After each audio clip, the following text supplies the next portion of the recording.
This here is Sky Pegasus Readings, a man who reads cloth fics, some of which includes foalcon, which is basically kiddie porn. Now, Lily Orchard released a video talking about clopfic readers who read foalcon, one of which includes today's subject. Ever since Lily made that video, around 3 of his videos have been taken down. As a result, on the 6th of June, Sky Pegasus released a video titled Update, My Channel is Under Attack, Is Foalcon Wrong? Drama, Drama, Drama, in which he tried to defend himself, reading foalcon, as well as to try to defend the production of foalcon. With all that out of the way, let's rip into this one. Hello, everypony. Sky Pegasus Readings here.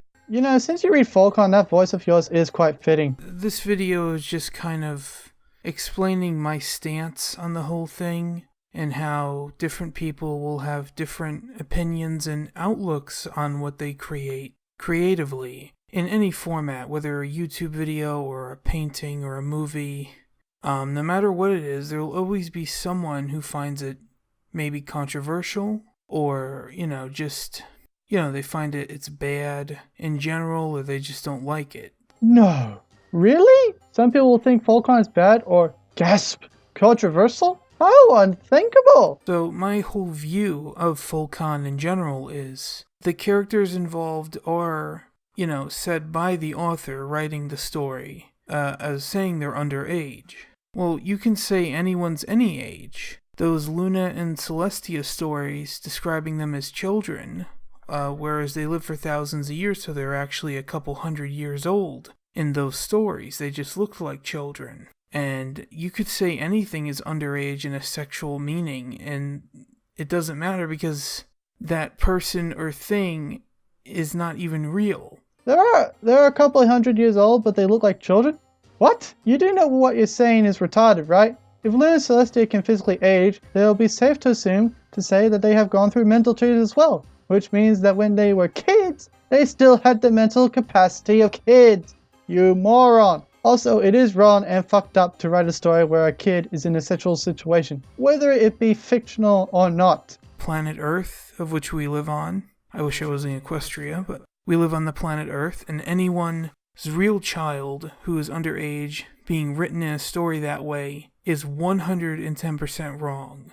But the whole idea of fan fiction as a whole is that it's meant to be a fantasy. It's meant to be fantastical, just like the talking pastel horses that people write about.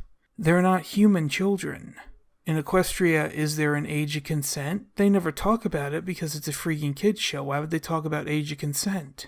It's the beliefs on Earth that certain groups of people push onto fantastical things where they don't even know what the beliefs would be in that other world. So because they are not human children and the show doesn't talk about the age of consent, it's suddenly not wrong to write stories where children are in sexual situations? Mind you, believe that makes sense why you wish this world was Equestria. So it's really silly, in my opinion, that someone would get offended and feel like they need to become crusaders in some war against pedophilia, against characters who, 1, don't exist, 2, can be any age I say they are. I mean, if I had up-aged them, like in my first reading, Movie Night, I would say, oh, by the way, all characters in this story are 18 plus. Scootaloo's 18 years old, just graduating high school. If I had said that, would there not be a backlash at all from anyone?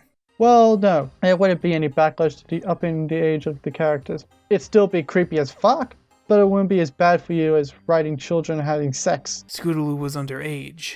In the story, she's not real to begin with. Yes, they have voice actresses, but for the most part, the voice actresses are over 18.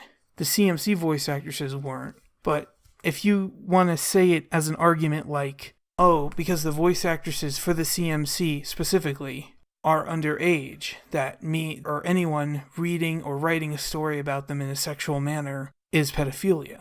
Because the voice actors are underage, you might have a little, 10% of an argument there, but otherwise, it's fantasy. Does anyone else smell bullshit, or is that just me? They already got 3 videos removed from my channel, so good job. You won your crusade against deviancy. Congratulations.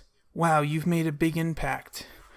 I mean, don't go out and donate money to any child abuse fund or any charities. Don't go out and help find any missing kids. Don't go out and, don't go adopt kids who are abuse victims and rehabilitate them. No, don't do anything in the real world. You just keep to your crusade of attacking people who are doing nothing but reading stories about fantastical pastel-colored ponies.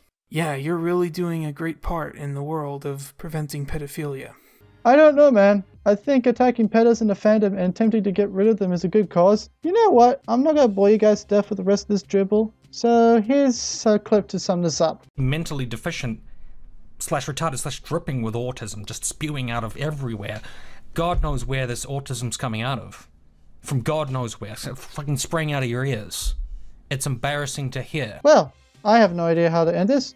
Oh wait, I know. I love you for teaching me to avoid everyday dangers. That's why I make sure to never talk to strangers. You have reached the location of the nearest pedophile.